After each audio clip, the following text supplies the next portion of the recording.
Always say something. A prize, motherfucker.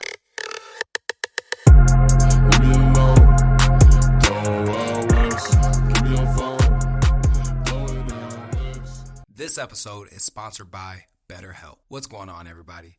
As we all know, mental health is a huge piece for me.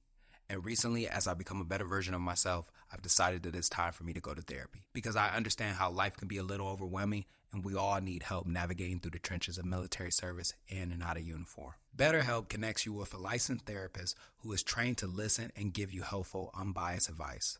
First, all you got to do is go to their site. Matter of fact, you can use my link right here. Answer a few questions and BetterHelp will match you with a professional who has years of experience helping people with struggles just like yours.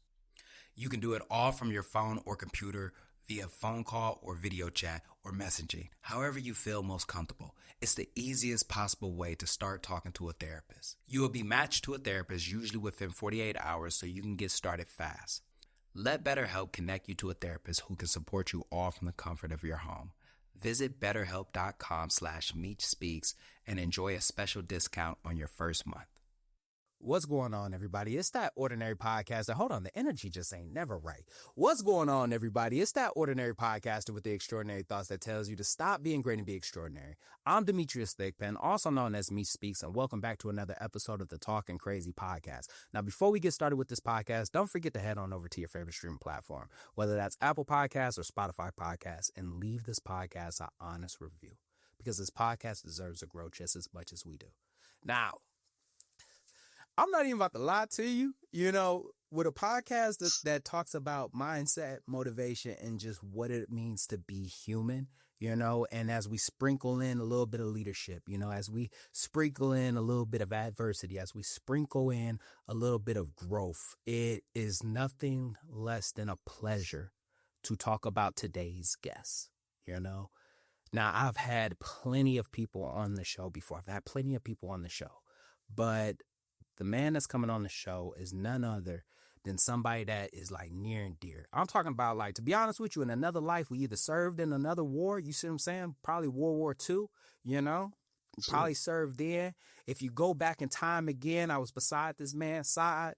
In another life, we probably were brothers. Gunnery Sergeant in United States Marine Corps, 0369, 4th degree in the Marine Corps Martial Arts Program. Ladies and gentlemen, please welcome Gunnery Sergeant Lexus Schaeffer to the show. What's going on, man? What's up, man? I appreciate you having me. First and foremost, how did you like the intro? That was good. It's definitely something that I wouldn't have been able to do as part of the introduction like that. I always think about when we talk about intros, right? I would hate to come on a show, right? And somebody's like this, hey guys, welcome, Demetrius Thigpen, and I'm like this, damn, dude, like, I don't feel fucking welcome, So I really take a step back and really I ask myself, like, who's coming on the show today? Like who's coming on to the show? And if I was listening, right, like, this ain't just some random guy. Like, this is somebody that you want to take a step back and really, you feel me? Like, really, like listen to, bro. And I can't stress it enough, man. Just online, offline, dude. Like, you already know how me and you are rocking. You feel me? Like, it is really a pleasure to have you on the show, bro. It really is. Yeah, I remember a while back we tried to do this. It was probably close to a year ago. Mm-hmm. Close to a year ago, we got after it, back and forth, and here we are trying to second attempt, running it back, trying to get after it. But I definitely appreciate you having me on. All right, but Schaeffer, man, for the people that don't know who you are, man, do me a favor, brother, and just tell me just a little bit about yourself. Just tell us a little bit about yourself. All right, so pre-Marine Corps, I was born and raised in Alabama. I was a security force Marine. I did security forces for a little while, and went up to after security forces over, went up to 3-6.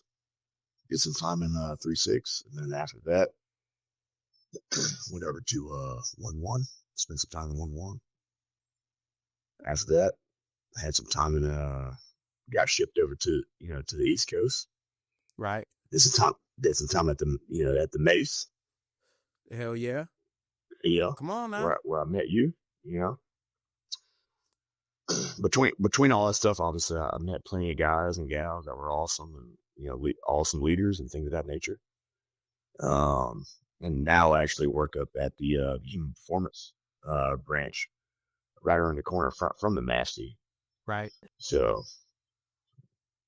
that's kind of where I'm at now. Now, one of the biggest questions, man, and maybe this is just because I'm on recruiting duty now, and it's something that I have to ask on a regular basis, but it's also sparked just an overall curiosity. You feel me? I imagine that you would have been successful in any branch, but why did you pick the Marine Corps? That's a tough question. Let's see. To be completely transparent, the recruiting station that we had in Troy, Alabama. There it is. Which is where I'm from, right? They only had one recruiter, and that was the United States Marine. Right. So there was no Air Force, there was no Army. So if you're out of Troy, Alabama, that's all you had. Hey, I know he eating good. I know for a fact he eating good down there. If he the only one, oh yeah, 100%. Yeah. And the fun fact is, it's still there today. So anytime, me and my family go back home to, Troy, Alabama, we pass a little, it's that 4-way intersection too. Right. So you see the, Marine Corps recruiter. You get all the, the moto posters and the pulley functions. And I'm like, one, that sucks to be those guys. But two, I'm like, that's where it all started, Mm-hmm. But in the back of my mind, you look at it being, a United States Marine, like you see the commercials, you see the social media platform and things of that nature, guys like you and just promoting it. You're like, dude, I want to be a part of that. Yeah. Especially when you talk like the, current events and things of that nature. Marine Corps is just blasted across everything. Right. For a good reason, because we're the best, You might get some comments on that, but I definitely feel like, there was a reason that I got pulled to the Marine Corps. And also think that, most people get drawn to the Marine Corps. Those guys and gals, they all have something in common. Mm-hmm. You know what I'm saying? Like, whether that was like their upbringings, maybe something they went through or what have you, but we all had at least one or two of us out of every 4 or 5 Marines. Some of us have some fucking screws loose. Excuse my language. Yeah. But we're all the same kind of person. Like we're getting after something bigger and better than ourselves. Right. We're chasing something. We seek the most elite, right? And it might be biased or debatable for some people. But at the end of the day, like the Marine Corps is a spot to be in my mind. Now, United States Marine, okay? Yeah, bro. And once again, maybe it's because I'm a recruiter now. You feel me? Yeah. World's hardest organization, most challenging. You feel me? It's the elite. All right. I get that piece right there. Hey, fun fact, to be honest with you, dude, you and I both have the exact same story because I went in there, my recruiter, like, that was just the only office, bro. Like, turns out, like, there was no other branches in the office when I went in. It was just literally him. You feel me? So me and you literally have the same story when it comes down to that. But my biggest question is this, bro. Like, what made you choose just infantry overall? No question. But it's kind of an easy question. I still remember it. Like I go in there. Can you hear me through this? 100%. Good. Go in there. Recruiter's like, hey man, I do my ASVAB, do all the things. He's like, hey dude, I got 3 options for you. I'm like, okay, let's see what these are. He goes, infantry. I'm like, okay, I'm cool with that. Whatever. Right. Security forces, which technically is still right. an infantry contract. Right. And combat engineer. It's like, there's your top 3. There it is. And I'm like, okay. So definitely not going to be behind a desk. That's for sure. Okay. Looking at it, and I'm like, what's security forces? He's like, man, you're going to be the Marine Corps like SWAT team. he's like, you're America's 911. And I'm like, That's what he said. yeah, oh yeah. He's one of you people, trying to sell us. And I'm like, okay, America's 911 SWAT thing. He's like, yeah, you gotta deploy to foreign lands and things of that nature. I'm like, that's where I'm at. What do you need me to sign? He's like, well, first before you sign, you gotta do all this other stuff. And I'm like, I'm cool with that. So that's what I ended up doing. I ended up signing at the time it was a security force contract. So it was 3 years security forces and then 2 years infantry. Okay. And it was a good decision, right? I had an awesome time. I went to Guantanamo Bay, spent some time down there. Went to Bahrain and Kuwait, UAE. Met some of the best friends of my entire life that I still call my brothers to this day. A lot of like non-security force guys in the infantry will kind of rag on security force guys, but at the end of the day, it's kind of what you make it. To be honest. What's so crazy about that is that me personally, now that I'm in that seat, I'm selling combat engineering. Yeah. I'm selling it. I'm looking you dead in the face like this. Look, man, you trying to shoot guns and blow shit up. All right. Because I got a list of things that you will be great at. All right. If that's what you want. I'm telling you, I feel like you would have been a great combat engineer. I don't know, man. I was in my last deployment, or the second to my last deployment. I was in Syria, right? And we had an issue with combat engineers, like love them to death, right? They can build stuff for you, they can blow stuff up for you. I know a lot of good combat engineers; they're awesome, but oftentimes we almost got into fistfights with combat engineers just because they were just different personalities, things of that nature. I'll never forget we were on a BCP in that location in Syria. Combat engineers trying to roll out. None of them had Kevlars or plate carriers on. Trying to go out to fix their equipment and things of that nature. I'm like, hey guys, what are you doing? Like you gotta be fully kitted. And they got an attitude with me, and next thing you know is things escalate a little bit. Hell yeah, they did. Yeah, they escalated, and master guns coming over there, running over there trying to break up a fight. Obviously, nothing bad ever happened. It was just, two different personalities. They didn't understand, going outside the wire for obvious reasons. You need some things on to protect you from no shit bullets. Let's just be honest here. But, but outside of that, like I've had combat engineers good to go, man.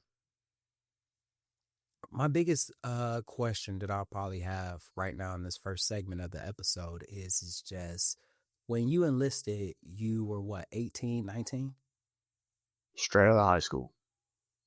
Yeah. You were 17? Oh, 18? 18. Yeah. Graduated, I think, May of 2012.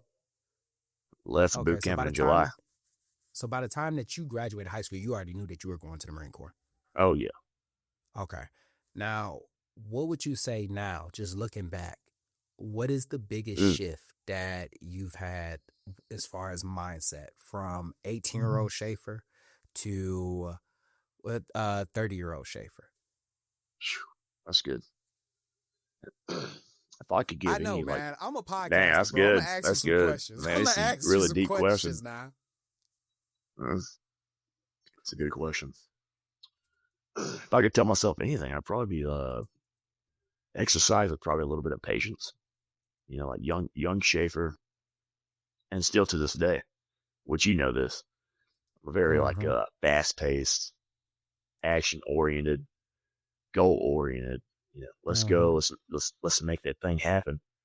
But now, as a family man with 3 kids, wife, things of that nature, patience is required to make things happen. Whereas like Lance Corporal Schaeffer, whatever the mission is, we're gonna execute that and more. Damn right. Come on now. And at the time, like in the younger days, like all I cared about was the mission. Yeah. And oftentimes the mission came before my family. I never took a second, take a step back, take a break. It was, hey, whatever the commander's intent is, I'm executing that and more. So that, I guess, circling back to your question, be like, hey man, like pause a little bit, hit the brakes. What else out there? What else is there? Um, I guess honestly, just exercise patience, because that's one of the things I always struggle with. Mm-hmm. You know what's so crazy is that this is something that I've always heard from just, like a high caliber Marine. You know what I mean? Like a high caliber Marine. It's always in our younger years, quick mission Yeah. before everything else. You know what I Yep. mean? Like the mission is not only going to get accomplished. You feel me? But we're gonna knock that. We're gonna double down on it. You know what I mean? Yeah. And that is the exact same thing that I would tell my younger self, is that regardless of the situation, the mission is going to get taken care of. But, don't forget that, you have a family, don't forget to take a moment and, take care of the other ones that are currently supporting you. You know what I mean? Because the mission going to get taken care of regardless. You feel me? It might not be as good. May not be as good. But I can't tell you how many times I done said, hey, yeah, we can stay late. Family, hey, they'll be there when I get to the house. Come on now. I'll have a plate in the microwave. This. I have a plate in the microwave. Everybody will be asleep by the time I come. I'll see them this weekend. Don't worry about that. What do you need me to do right now? Yeah. Okay. All right. You need me to come in this week? Hey, look, we gonna take care of this. All right. We got to get this done. Yeah. So I agree, bro. It's just like that, the patience, taking a step back and just really just like, all right, well, do I have to put it before my family? You know what I mean? Yeah. Those are one of the biggest things. Now, you going into, a combat arms job, bro, like did anybody like say like, hey, that ain't a good job? Did anybody ever like say like they, you shouldn't do this or try to like talk you out of it? What was everybody else's perspective when you said, I'm going into the Marine Corps? Not only am I going into the Marine Corps, I'm doing security forces. And not only am I going to do security forces, I'm definitely going to be, putting rounds down range eventually. I'll be honest with you. My senior year of high school, there's only a few people that know the story. I think you're one of them, obviously my wife, and a few people that we work with. My senior year, I lived with my uncle, during high school, and my aunt, next doors to my wife. It's almost a country song, Come on, well, wife, next door neighbor, and things of that nature. No one really cared, not in like a weird way or anything. But I just kind of told them like, hey, I'm planning on signing up for the Marine Corps. Going to do, do what I need to do. And they were just kind of like, all right, do your thing. The only thing I obviously needed was I think I needed my mom's signature or my dad's or someone's signature on the package. Yeah, you need a PC. That was really it. It was just alone and unafraid, getting after it. Come on now. I hear that, dude. I would say more of the pushback was probably from like my friends and my sister. My sister was really like, yeah. So like me and my sister have always had like a really close relationship. Mm-hmm. And she was like, hey, are you sure you want to do this? Like, yada, yada, yada. The people I lived with at the time, my uncle, my aunt, like, hey, go do American work. Hell yeah. Go do American work, and obviously my girlfriend at the time, now my wife, obviously she was a little hesitant and things of that nature. Like, are you sure you want to do it? And I was like, hey, that dude on the commercial, I'm trying to be that dude. That's gonna be me. That's gonna be me. Do you ever sit back and say again? Oh, go ahead, please. No, please. Yeah, full transparency. I have really much going on. Around where I'm from, Troy, Alabama, there ain't too much. It's like football, and some industrial work. That's really it. Outside of that, that's it. Dude, so, I tell you, when I signed that dotted line and I came home and told people that like, hey, I'm about to go into the Marine Corps, everybody was like this. I don't think the military is right for you. I said, what the fuck do you mean by that? Like, what do you mean? And that's before I was even the Tomcat yet, Yeah. And same thing, bro. Like, it was either I stay home, I work in a factory, you know what I mean? Or I go off to college and hopefully I'll make something of myself. Yeah. So it wasn't really a lot of options, it wasn't really a lot of options for me. So man, trust me, I understand. My girlfriend at the time, like she tried to talk me out of it. She tried to talk me out of it. She was like, "Don't go, you're gonna die." And I was just like, "I'll die here." You feel me? I'll die here. At least I died doing something that I want to do, though.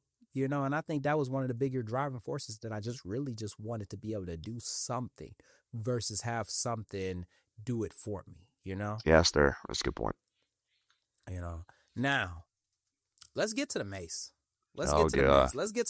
Let's get to where we met at, where Agent J and Agent K came from. Yeah. Now, crack it up and another beer for this one. Come on, Mac. Now, first off, what made you get into the program?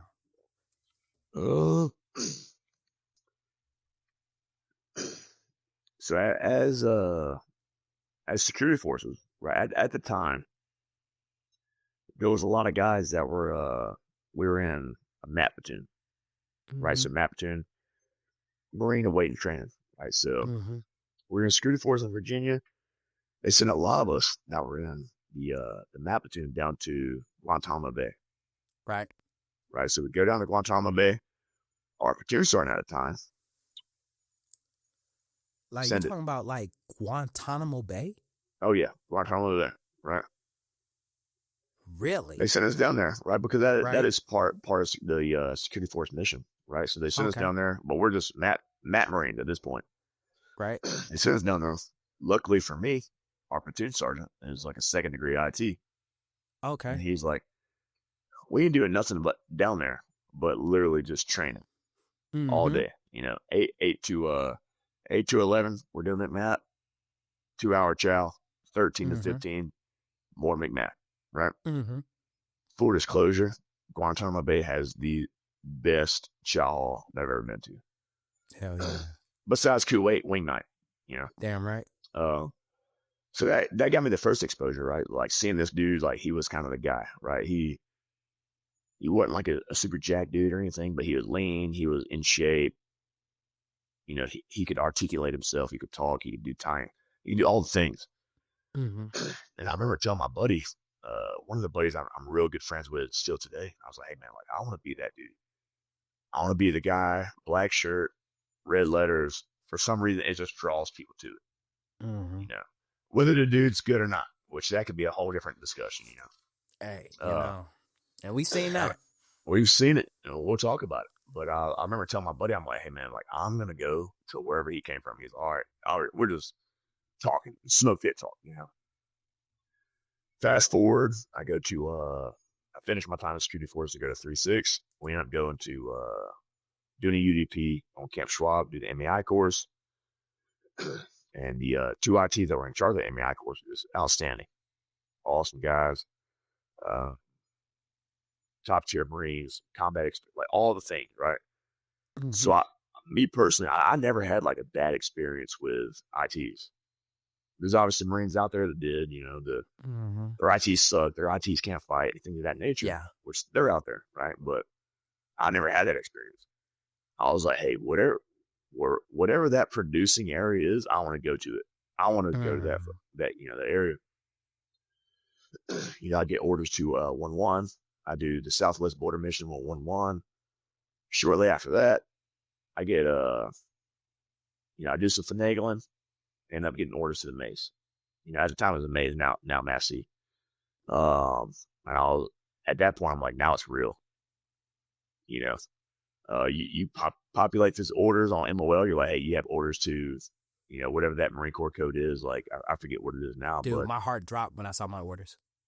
Oh yeah, and it's one of those things like, hey, like whether it's a good perception or bad perception or what have you, like that you're about to go somewhere to where you're going to be tested.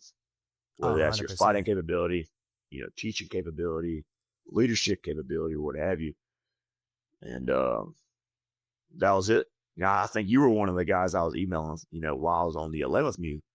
It's like, hey man, I got orders, or I'm supposed to get orders, and I finally get orders. And I did an MAI course, on the 11th mute, so I'm, emailing you. I finally get it. Obviously, the first person I emailed my wife. I'm like, oh, like this is real. Now I'm about to get to the MACE. obviously, disgusting civilian, she doesn't really know what goes into that. I'm like, yeah, she doesn't really know what goes into that. I'm thinking about the YouTube videos where we're shot at with Forrest Griffin, go to the mace, and I'm like, I'm about to be one of those dudes. Right. It's a big deal. Like, it's a Yeah. big legacy, gunner count, all these dudes. And now you got Staff Sergeant Schaeffer's about to show up, and I'm like, dude, I cannot jack this up. Now, my question is this, bro. Were you a sergeant or a staff sergeant already when you went through the IT course? I was a sergeant. You were a sergeant? Yep, Sergeant Schaeffer. Yeah. I hear that. I hear that. I was a sergeant. I was a Sergeant Schaeffer, and my squad IT was good old Sergeant Mueller. Really? Oh yeah. How was that? It was an experience. Marine, I believe that. It was an experience.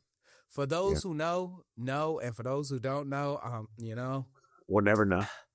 You'll never know. You never know. Just be glad you don't know. Just be glad you don't know. And bro, like, just to go back to it, just to the orders, man. Like, I remember the exact same thing. Because when you're a student, dude, like, you see these guys and you're just like, dude, like, fuck, man. Like, I thought my IT in the fleet was good. Like, these guys, man, like, this is like the pinnacle of what Marine Corps leadership looks like. Like, this is the cornerstone of what leadership looks like. Like, when they talk about, like, mentor, leader, coach, like, they got to be talking about this guy right here with the black shirt on. You know what I mean? And when you get those orders, it's almost like, dude, like, fuck, man, like, this is real. Like, I'm literally about to go up there. I'm about to be this guy. Now, were there ever any doubts? You get the orders, you're in transit from California to Virginia, you're getting ready to walk up there. Like, were there ever any doubts where you're like, will I be able to live up to the expectation that the MACE has? Oh yeah, immediately. When I got back from the 11th view, I immediately started training.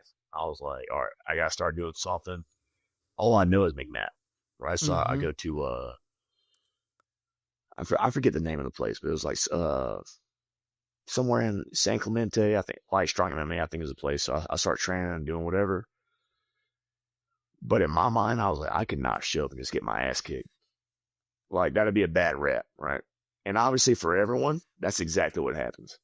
Yes. You get your ass kicked. It's nothing personal. It's just the way shit works, Excuse my language, but there's definitely some, I guess pessimistic thoughts, maybe, or negative thoughts and things of that nature. But it's like, hey man, like, that was probably one of the best decisions of my life. Yeah. You know what I mean? Like, I show up, first dude I meet is you, and I'm Nick, the new guy, so I show up and I'm like, hey man, wherever you guys need me, I'm the guy. And that could be a whole different conversation where it's like being humble and being that guy that's willing to being the guy that's, that. Oh yeah. We're going to get to that. Hands down, greatest decision I've ever had in my life. Met some of the greatest dudes I've ever met in my life.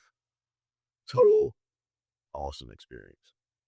Now, one of the biggest things that I would definitely say is that when you got orders to the MACE, you were already a staff sergeant, yeah? Yep. Now, at this point in your career, we're talking about you've been in the Marine Corps, roughly like 10 years at this point, yeah? Yep. Okay. So you're already, dude, you're already an established leader. You feel me? You're already an established Marine. You're already an established leader. You've led Marines. You've counseled Marines. You've mentored Marines. You've guided Marines. There's nothing junior about you at this point. You know what I mean? Yeah. Like, you're a staff NCO. And what I really would want to know is just because I imagine the difference between the MACE and everywhere else is that you can go from being up here to being down here. You know what I mean? And we know that's just how it works. That's just how it works. But for a lot of people, going from up here to down here is such a shock that they're not able to adapt. And I worked alongside you. You feel me? Yeah. And I just really wanted to just ask you, man, like, how were you able to adjust fire to going from a staff NCO to I'm Nick the new guy. I'm getting gear. I'm filling up water bottles. Wherever you need me to be, that's where I need to be. Yeah. No, I you know, not a lot of people's gonna know this reference, but I like how you added a Just Fire. You know, Come on, that was a Call of Fire reference for any of you that know that. But nonetheless, showing up and going from, platoon sergeant, sometimes company gunny, sometimes platoon commander, Big kind of fish. depending. Yeah, yeah. And you go to the mace, and now you're like, hey, you got someone telling you, hey man, you gotta go get the gear, set up the gear, get the ice, get the litter, put it down the back of the truck. Like, you're bottom of the totem pole. For some people, that I would probably argue that's like a little threatening to them, like they don't like it, ego and things of that nature. But for me, I was like, I was just happy to be a part of the team. I was like, you need me to be in charge of the gear? The gear situation would be the best you ever seen. I'll clean the gear. I'll set it up faster than anyone's ever set it up. I'm your guy. And I was just eager because I've seen like these group of guys that's here now. Like, you're not going to see this throughout the Marine Corps at all. At least I haven't. Like this, this large amount of, I don't want to say alpha males because some people kind of like look at that weird or whatever, but like a large amount of like pipe hitters, like, top 10%. They're in one location. So I'm like, dude, this is awesome. I was like, you want me to go get gear? It's easy. Let's go. You want me to go set up a CFTP, whatever it is? Like, let's do it. I'm your guy. Like, if you want me to get here at 4:30 in the morning, say less. So for me, it didn't really bother me too bad, but I could probably see how, like, in the past, it might have like bothered people, like going from, staff sergeant, he's awesome, he has his combat action record, all these things, and then now he shows up and he got some sergeant telling him, like, man, I need you to go get gear. As he should be, right? So like, no one really cares what you've done, like, bottom line. But it's a totem pole for every location that you go to. And I love the way that you put that, man. And the reason why I asked that, is just, you see it so many times, and I feel like the reason why a lot of people have a hard time adjusting, you know what I mean? Like, the reason why, like, a lot of people have a hard time adjusting is because imagine being in such a leadership position, because when you're in the fleet, you're walking by and some Lance Corporal's like this, "Oorah, Staff Sergeant." You're like, hell yeah, he's talking to me. Yeah. He's like, hell yeah, he's talking to me. I'm the man, Something goes wrong in the Marines' life, you're the first person that they call, Hey, Staff Sergeant this, or Staff Sergeant, what do you think? And then you come up here. And I love the fact that you said, like, like, I'm just happy to be a part of the team. Like, we're talking about these. This is the top 10%. Everyone in this room is a long ball hitter in their unit. Like, you're talking about, you just pulled the best Marine out of someone's unit and brought them up here. This Marine could be plugged in place in any unit and he would still be the best Marine there. And now you're on this team. For a lot of people, that is so intimidating and such a culture shock, because either A, they're not used to being in this position where it's like, hey, Staff Sergeant, I need you to go grab the gear. What do you mean? Well, I need you to go grab the gear. Like, the gear's not going to grab itself. Like, I got to go into a brief. You don't have a squad, so that's what you're going to go do. And you're the new guy. You're the new guy. Dude, I remember Dylan and Evans looking at me, telling me that, like, I think it was like probably like my second week there. And they looked at me and was like, hey, we need you to go cut the grass. And I was like, where are the junior Marines? Like, isn't the junior Marine supposed to do this? And he said, you're the junior Marine. You are. Yeah, you are it. You're and it. I'm like this. And all I could say was, good to go, Sergeant. I'll go take care of that right now. Just like that. Because I'm like, bro, like, regardless of the situation, you got to start somewhere. And I feel like a lot of times we forget that you got to start somewhere, especially if it's new. Like, to say, like, you're a sergeant, staff sergeant, gunnery sergeant coming to one of the most prestige places and you think that you're already going to be starting. You know what I mean? Like, you think you're already going to be on the field. It's absurd. But for a lot of people, they won't even come up to the mace because they know for a fact that this is exactly where you're going to be, and you got to work your way up.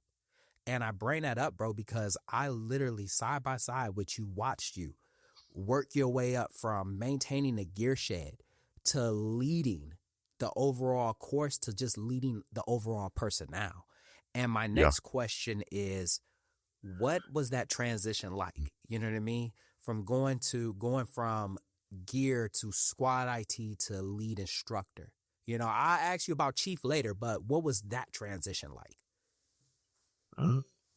Honestly, no, I'll be honest. It was, I don't know, man. For me personally, it was a great experience. Like there was times to where, which you know this, right? You know, going into work, you're 4:30, 5 o'clock in the morning. You're about to fight the students in 45, 50 minutes, whatever the thing may be. Mm-hmm. But it was good to me, man. Like, I don't know if it was, a matter of my background or infantry or whatever the thing may be, but there was not a day to where I was like, I hate my job. Bottom line. But there was a weird time to where some dudes got removed, or not removed out of, anything negative. They just got orders, or they got promoted, they got frock and things of that nature. So I got put in a position to where, I got to be a lead. And now I'm asking you a million questions. I'm like, hey man, like, how do you do this? How do you do that? How do you do this? But ultimately I think those, I think it was like what, 9 months to where I got there, and now I'm the lead. It was hard, right? As anything should be. You gotta take into consideration, that's a short amount of time, bro. You feel me? Yeah. Like, we're talking about like 6 to 9 months where you're going from one position to shooting up on the totem pole, bro. Like that's a huge adjustment period. Yeah. And one of those things that not a lot of people like use, or is that like A/. And you're that A/. I'm like, hey man, like, we got this thing going on tomorrow, and I'm asking you questions. I'm asking Dylan questions. I've been a lead for 24 hours. There's a drill that starts tomorrow. And I'm like, hey, what, luckily it all ended up, working itself out. But there's no, like, issues with me on that. I thought it was awesome. It honestly was like, it was a shotgun blast of information, right? Things of that nature. But luckily, as the MACE always has like solid dudes that can always support and things of that nature. So I'm always reaching out to those guys. It was good, man. Like, obviously, you'll talk to some guys that go through the MACE, and they'll be like, oh, it sucked or whatever. I didn't have that experience. I thought it was great. The whole 2.5 years I was there, I was like, bro, this place is absolutely awesome. Bro, I think the biggest thing, and what made me pride myself so much on being your A/ was the simple fact that I wasn't chasing my success. I'm chasing the success of the overall mission. That's what I want. Yeah, I want the success of the overall mission. And I feel like a lot of times, man, especially like when because you got to think about it, bro. Like, and I know like a lot of people don't want to hear like alpha male, but I mean, you also have to just realize like, this is an A-type personality. It workplace. You know what I mean? Yeah. You have to have this type of personality in order to work here. Yep. You have to have this type of personality to even be considered to work here. You got to have this type of personality to even be this caliber of Marine, And when you bring those type of people into a spot, like a lot of times, like everybody wants to be number one. And if everybody wants to be number one, like, you lose sight of the overall mission, because you're not the one that's pulling the trigger. You're not the one that's calling in for support. You're not the one that's, dictating what the next move is. But when you take a step back and say, my effort is going to go towards the overall mission, I feel like that is when like the team comes together. Oh yeah. And I think that was one of the biggest like reasons why I took so much pride in just being the A/, bro, because I was just like, dude, like, if we fucking win, we win. You know what I mean? Like, that's it. If we win, we win. Like, I don't want to win and then Schaeffer's got to stay late. You know what I mean? Yeah. Like, no, like, bro, like, if you need me to come in early, then fuck it, I'm coming in early. Dude. If you need me to stay late, then I'm staying late. Yeah. I'll never forget the one day we were on washboard. Yeah. All washboard. I think I was probably only there for like, what, 2 or 3 weeks. Mm-hmm. Going down washboard rows. If you're in IT, you know. You know. Yeah, we passed first column, second column. And I'm just Nick, the new guy. I'm a young dude. But You I'm just having a having a great good time. time. I'm You having a just great having a time. good I'm time. like, dude, I'm part of the staff now. I'm top 10%. This is There it awesome. is. I'm just running, rock running, And next thing I know, I guess I did something I shouldn't have done. I passed it on or whatever it was. Next thing I know, here comes you. Hey, Schaeffer, get out of the way. I'm like, hey, man, my bad, dude. Hey, I didn't know. Whatever I did, I was completely cool with it. I was like, hey, that's fair. That's a fair call out. The biggest thing with that is that we're going up washboard. You're with me. And I hear over the radio, hey, Thickman, where's the rest of your squad? I'm up here with the meat eaters. I'm looking around. I'm like, what do you mean, where's the rest of my squad? My squad's next to me. Yeah. And I look back and I see you. And next thing you know, as I see you, I see Chase and Dylan coming out of nowhere like this, like, Thickman, how about you get a hold of your squad? And behind you is the rest of my squad. And I'm just I got the leaf eaters back there. yeah, I got the meat eaters up front. You got the leaf Yeah. eaters behind you, and I'm just thinking to myself, like, bro, like, what the fuck is going on today? What is going on today? Yeah, And we were having a party back there. Y'all over there, having a congregation, and I'm over here just like trying to figure out, like, dude, like, I'm trying to, and Dylan yells at me, and I'm just saying, like, dude, I'm trying. I'm fucking trying. I'm literally trying. Yeah. And one of the biggest things that always stands out to me, bro, is that when you went from lead to chief, we sit back and we talk about the overall caliber of the MACE. But one of the biggest things that I really just want to point out is that you're not just leading Marines. You weren't just leading Marines, bro. You feel me? And that's not just the staff. That's the students that come up here. Yeah. You were leading leaders. And what I really want to know is just best advice for somebody that's going into a position like that, because you've led to one of the highest calibers that a Marine could lead at. Yeah, that's definitely an awesome question. I think what kind of guided me was leaning on people, for one, right? Mm-hmm. I ask questions. I'm like, hey, man, I have a decision I'm about to make. What do you think of this?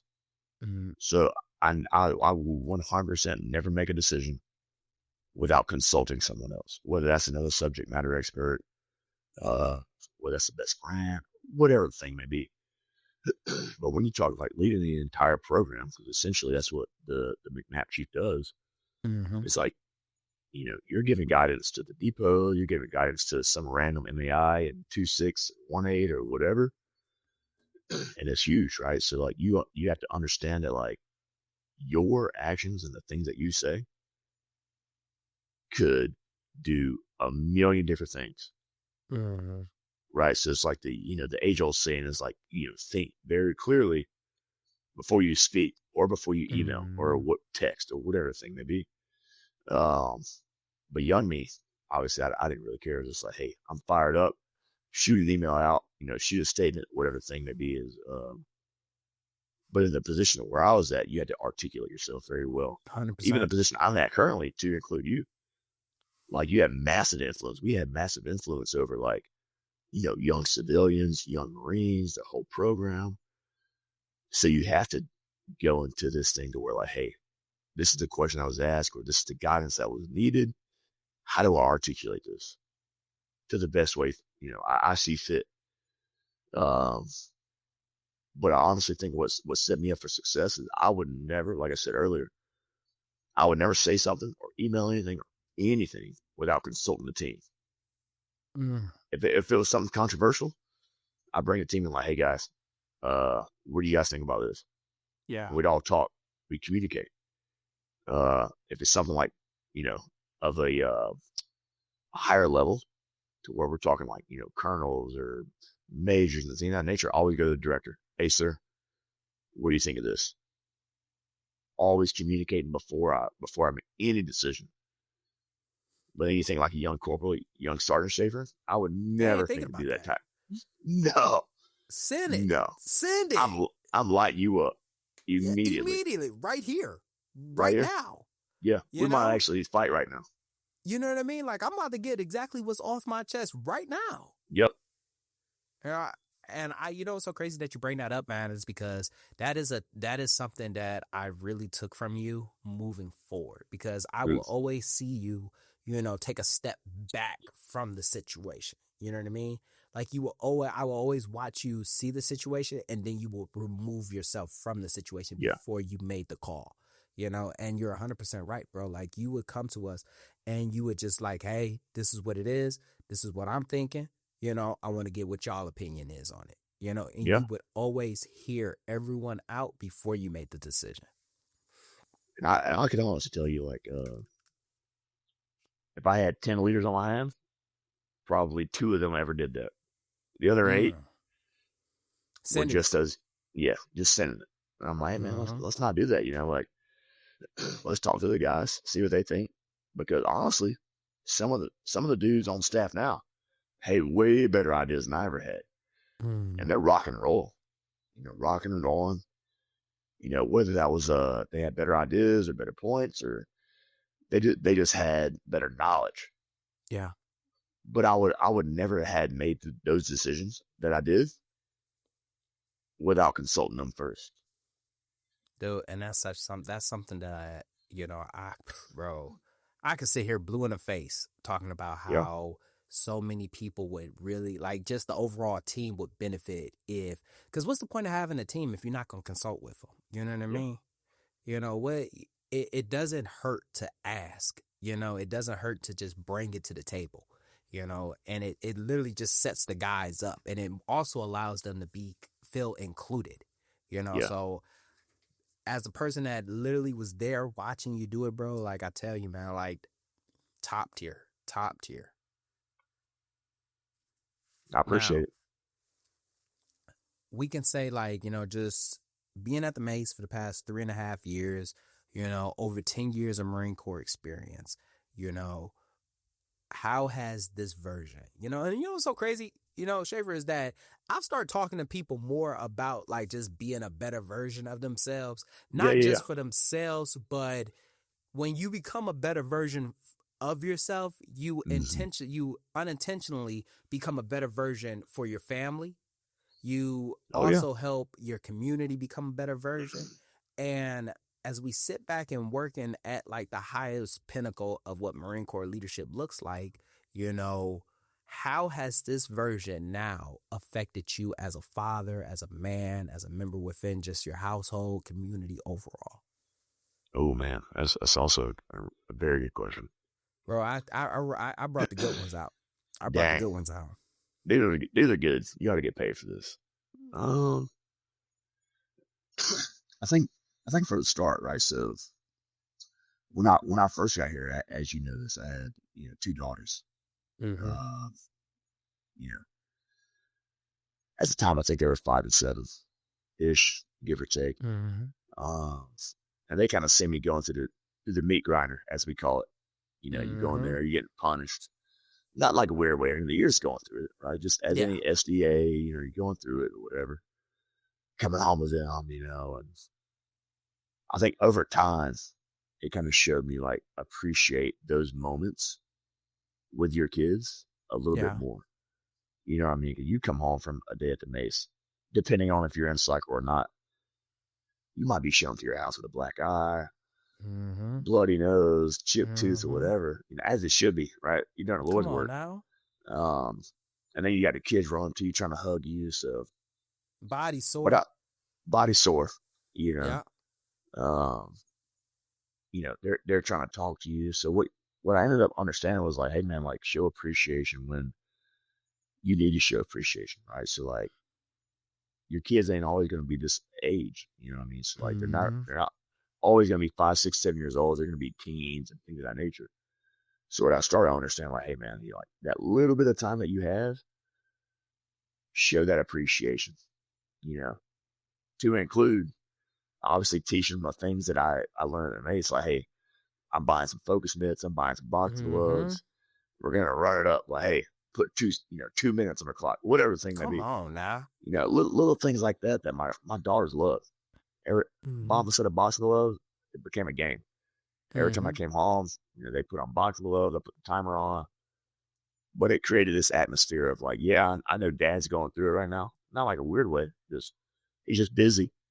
Yeah. But it created this atmosphere of like, hey, this becomes a game. And think of these natures. But then when I had my son, that changed everything. Literally did. Because at the time I was the chief of the program. Yeah. I think we were in between the cycle, or we had just classed up.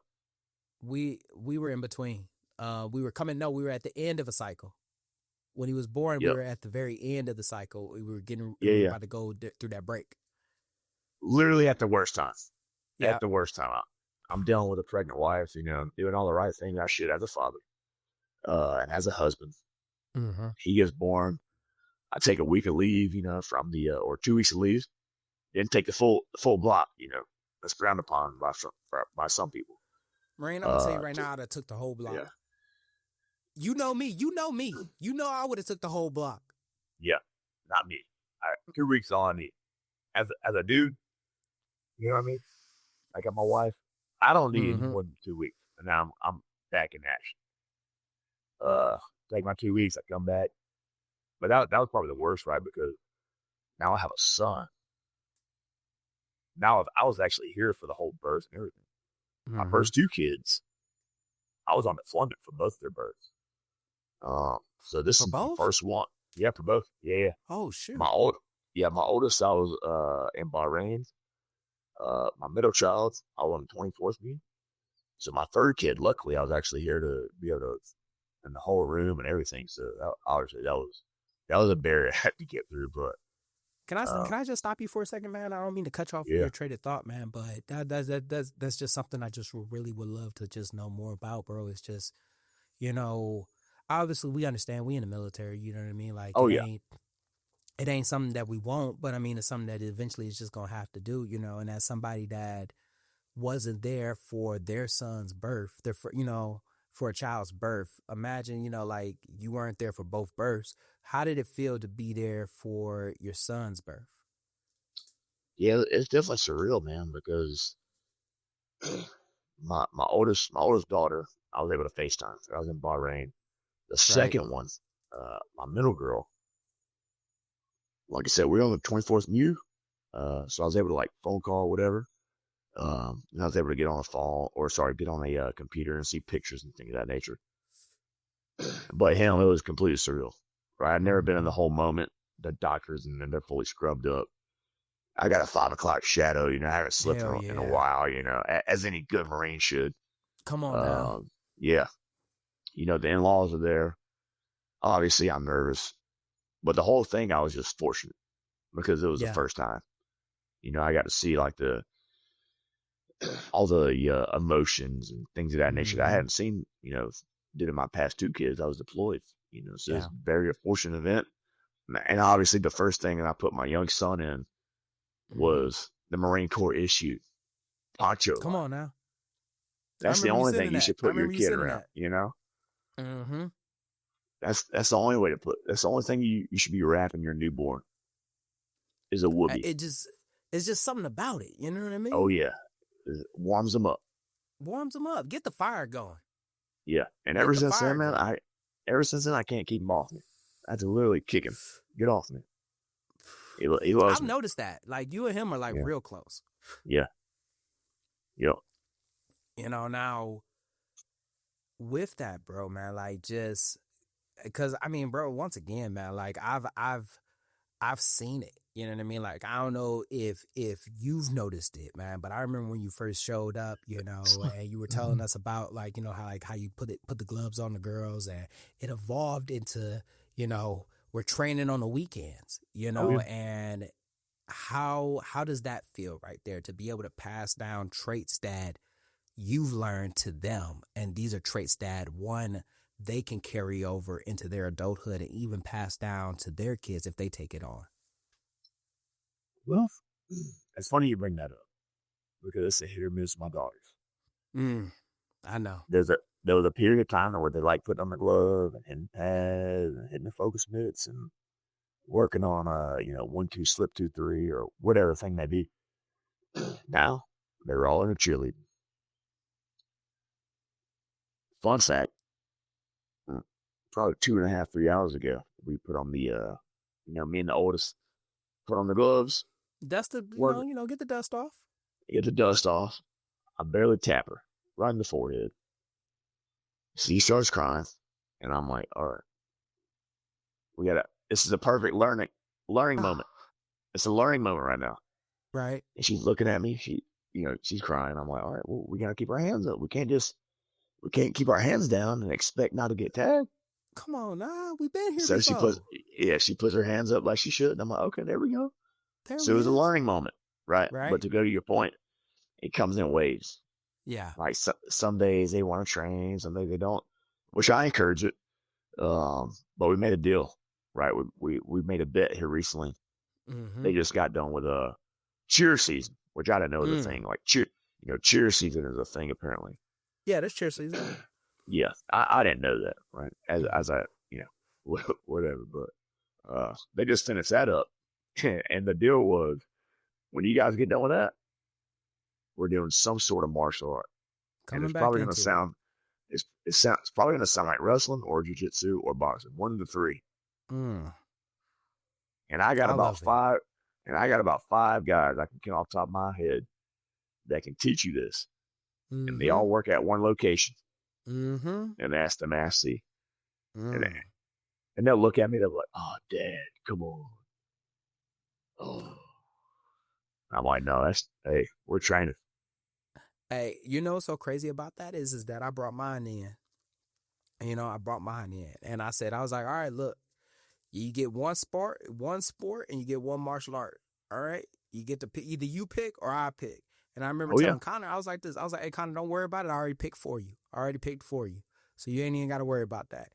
And I remember asking mine, and they were like, I was like, look, you're going to learn something. You know what I mean? You're going to learn something, because I want you to be able to have those skills, because when you think about the skills that we ended up learning, like these are skills that just, it changed the entire trajectory of just us as just men, as humans. And I remember even just my son, because him training with you and just doing those Saturdays, and him coming up to me on a Friday, he'll see you come in and everything like that. He'd be like, oh, Mr. Schaeffer's here, are we going to be over there Saturday? I said, come on now, there's a bear shit in the woods. That's it. You know exactly where we gonna be at. And then I remember seeing him on days where it's like, he'd be like, oh God, I said, we got Saturdays. You got some training on Saturdays. And seeing him be like, I'd be like, bro, I've been there. Plenty of times. But if not us, then who? That's it. So as we come to a close to this episode, one thing that I do ask, man, is that do you have any advice for somebody that's going into a leadership position, somebody that's currently into a leadership position, or somebody that's looking to shift their overall mindset? I think someone going into a leadership position, if I could offer anything, be, for the most part, be open-minded. But at the biggest takeaway is you always have to be there for the boys, for the guys. The guys always have to come first. If anything detracts from that, is bad leadership. There it is. Which I think that's what set us up for success, because I was always like, hey, guys, like the staff, whatever they needs, whatever they want, they come first. I think there's so many leaders today, that they think about themselves before anything. But that's bad to go, right? My Marines' welfare should always come first, as far as like the job and the mission, things of that nature.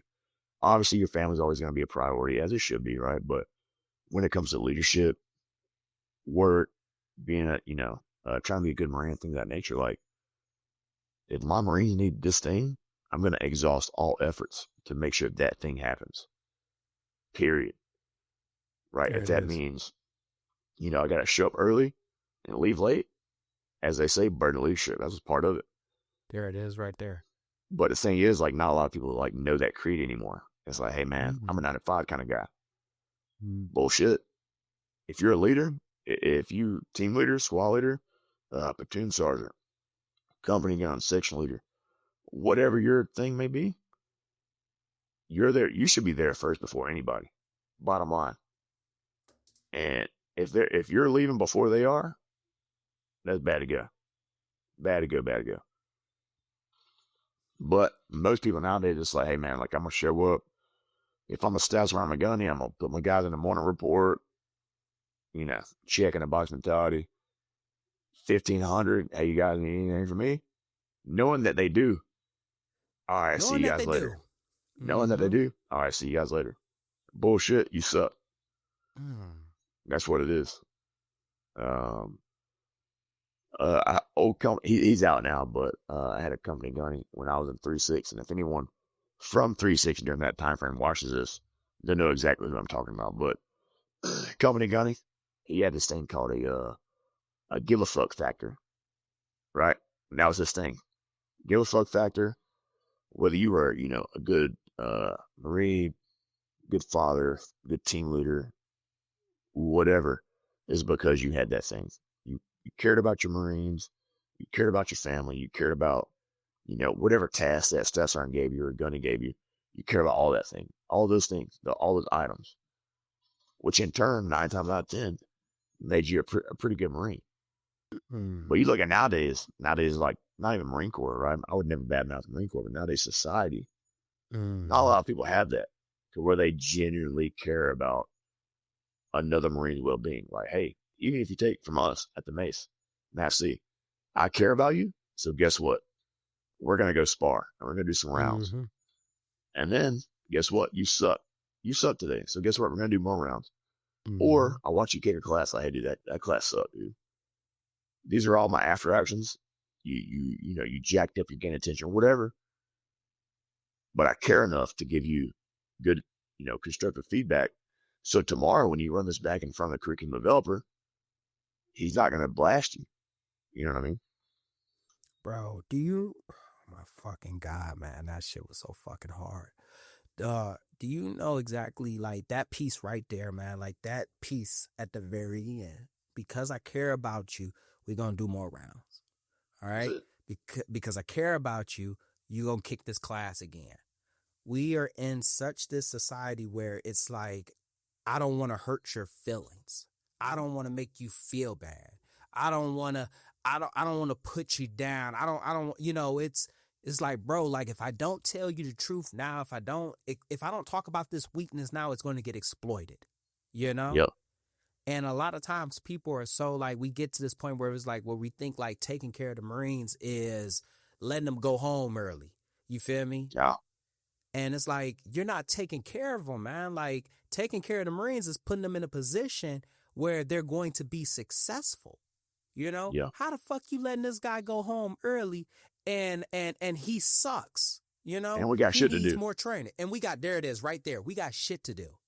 We about to go home early, knowing damn well we got some shit that we need to take care of. Knowing damn well that you got some shit that you got to take care of.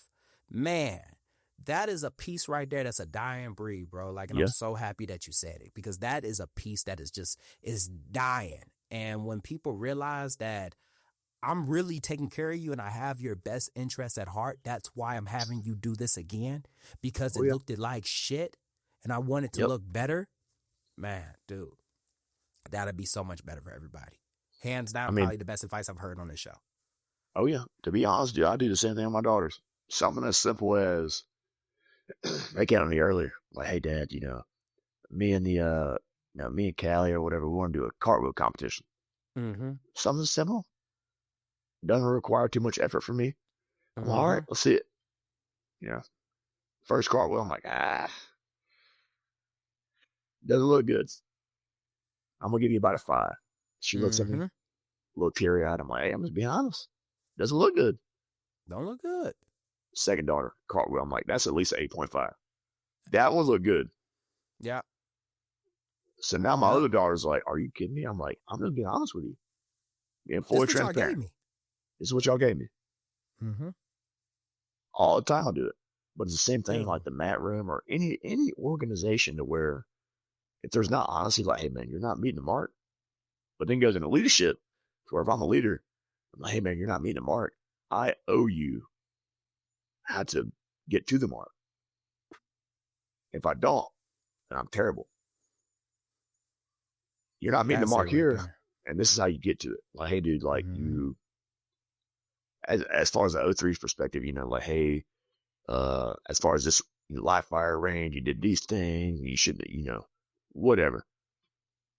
The next live fire range we go to, this is what you need to do to improve your performance from your squad kill, whatever, right?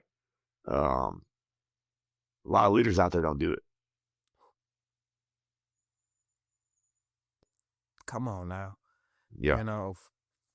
That piece right there, bro. Like when you say, if I'm going to tell you that you're not meeting the mark, I also got to show you how to get to the mark.